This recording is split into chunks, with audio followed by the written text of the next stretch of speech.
As the Vietnam War reached a crossroads, the U.S. Army had important decisions to make if they wanted to tip the scale back to their side. All options were on the table, both conventional and unconventional.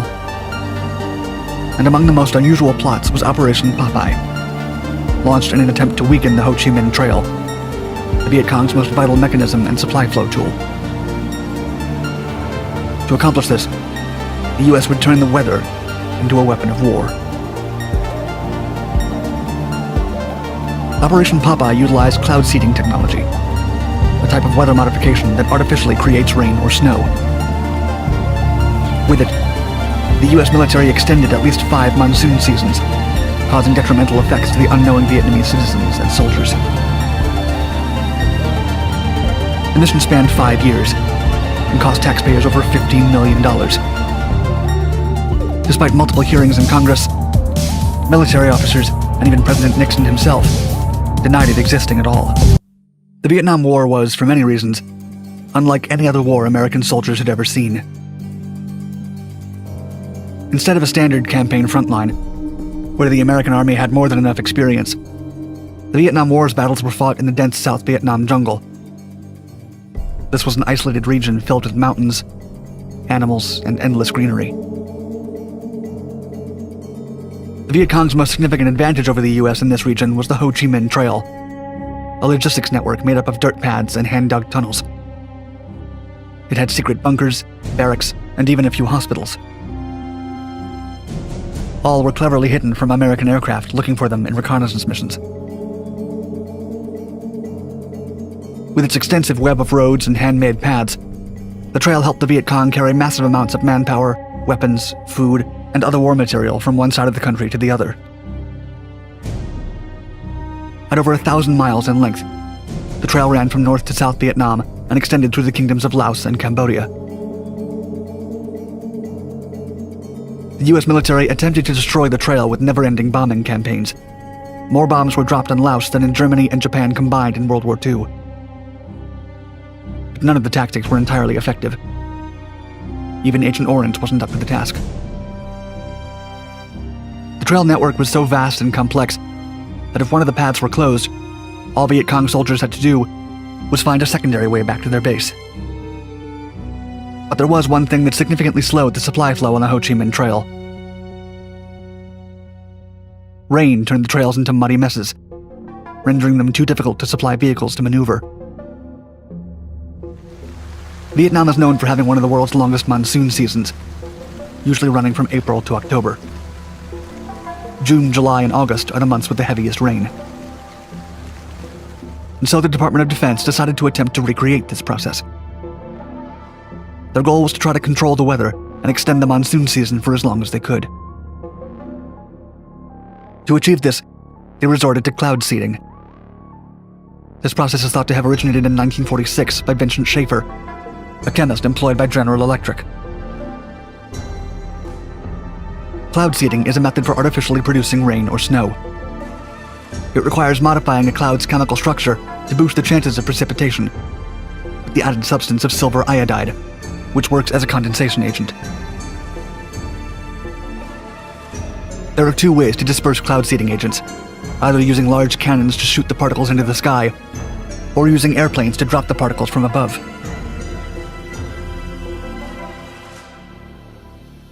Throughout the planning period, the program went by several names to maintain its secrecy.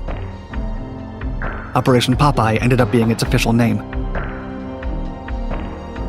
In a memorandum sent in January 1967, from Deputy Undersecretary of State for Political Affairs Foy D. Kohler to then Secretary of State Dean Rusk, Kohler described Project Popeye's goals, stating, quote, "The objective is to inhibit overland vehicular movement and to reinforce the bottlenecks already created at stream crossings by the bombing of bridges and ferry installations.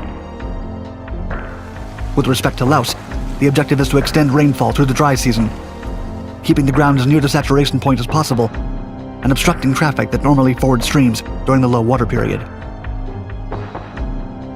By generating rain, the American Army would slow the Viet Cong's truck traffic, impairing the supply flow throughout the trail and leaving them more susceptible to other attacks." Kohler also believed that cloud seeding was relatively more ethical than common warfare, stating, quote, With respect to North Vietnam, we believe that as an interdiction measure, Popeye operations would be less harmful to the population and area affected than bombing. For Operation Popeye to be successful, it had to be carried out with the utmost secrecy. If information about America playing God and controlling the weather came out, there might be speculation about man-made alterations in other climatic anomalies they had no connection with. However, American planners were also convinced that their intervention on the weather would inevitably be discovered. According to Deputy Undersecretary Kohler's memo, quote, "In the first place, the altered weather will be observable, in contrast to the experimental phase conducted during normally rainy periods. Disclosure of planned weather experiments in India would make it likely that the connection would become apparent. Secondly, the possibility of a U.S. seeding aircraft being downed cannot be discounted. Thirdly, there is virtually no aspect of military operations in Southeast Asia which has not over time become the subject of leaks, or at least of speculation in the press."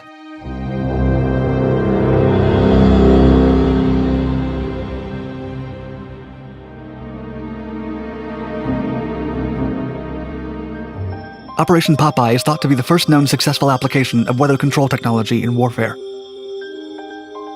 The first flight of the operation took off on March 20th, 1967. A total of 2,602 flights were made in 5 monsoon seasons, from March to November.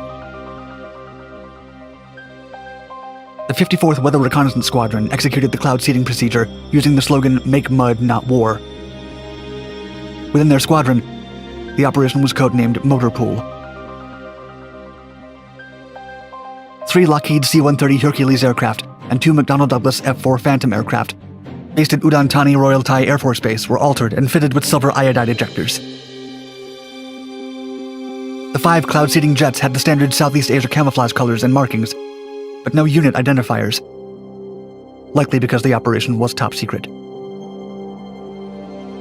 The squadron flew 2 rainmaking operations per day, while also generating report data, which they presented to their superiors. The flights were officially logged in as standard weather reconnaissance flights. The Viet Cong would not know where the rain was coming from. The initial range of operations for Popeye was the eastern half of the Laotian Panhandle. 4 months after the first official flight, the area of intervention was increased toward North Vietnam. In September 1967, the Ao Sha Valley in South Vietnam was also added to the mix. As bomb operations over North Vietnam expanded, that area was eliminated from the list on April 1st, 1968. Likewise, the southern region of North Vietnam became part of the operational site for only a couple of months. In 1972, northeastern Cambodia was added to the operational zone. A total of 47,409 units of cloud seed cartridges were expended. The operation's details were so secret that the soldiers who got selected to participate were usually kept in the dark until the last minute. Everyone had their own theory about what Operation Popeye was really about. Soldier Howard Kibble said, quote, "I had fleeting thoughts of flying over China, working for the CIA, you name it. But I signed a statement and found out that I was going to make rain. Geez, I thought they were kidding."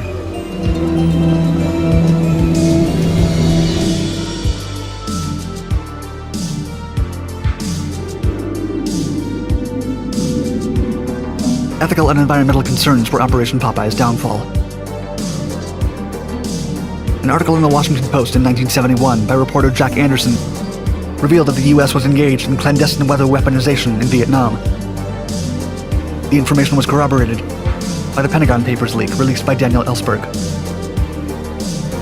The following year, in July of 1972, journalist Seymour Hersh reported in the New York Times about Operation Popeye using the headline, "Rainmaking is used as a weapon by the U.S."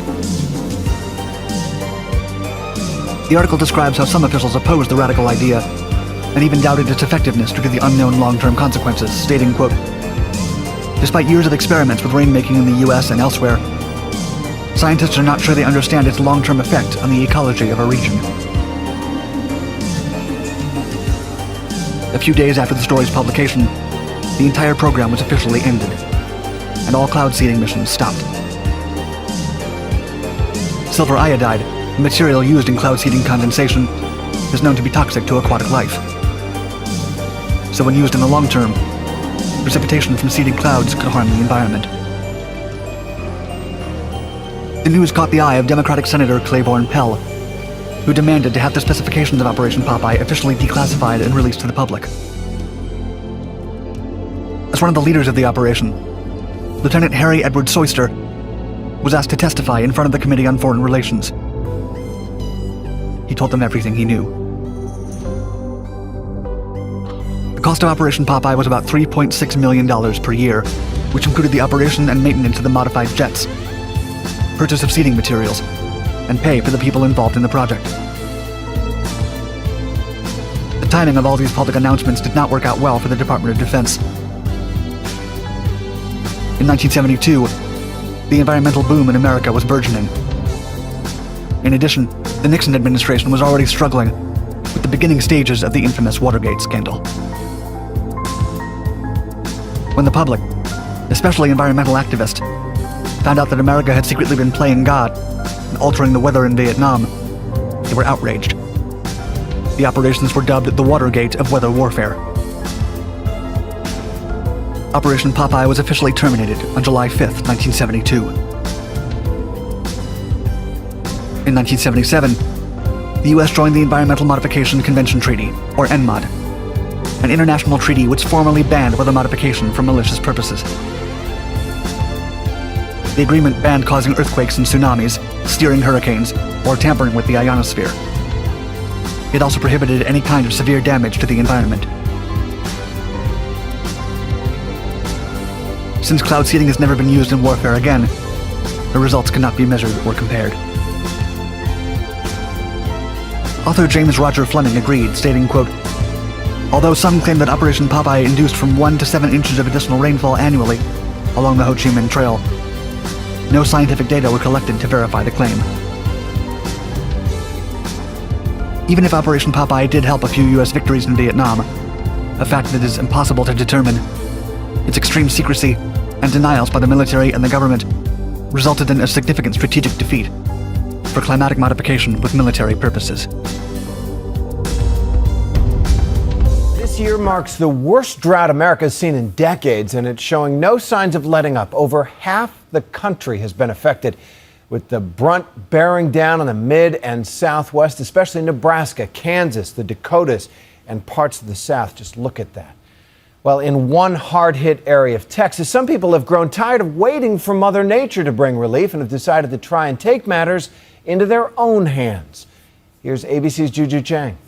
Craig Funky is flying me to the edge of a violent thunderstorm. You see how nice and crisp the top of that cloud is up there? Yeah. But the former commercial pilot isn't some adrenaline junkie courting danger. He's a cloud seeder, chasing this menacing storm to squeeze out extra rain for the drought-stricken farmland below. As a pilot going through school, you're taught to avoid thunderstorms. This is Craig's job, firing chemicals into the clouds in a controversial attempt to modify the weather. He's literally a rainmaker. That dark, thick cloud over there has lots of moisture in it. That's part of the cloud that was seeded. It actually looks heavy with rain. Cloud seeding has been used around the world for decades. But it's now getting a closer look as farmers desperate for solutions endure their 4th month of record-shattering drought with no end in sight.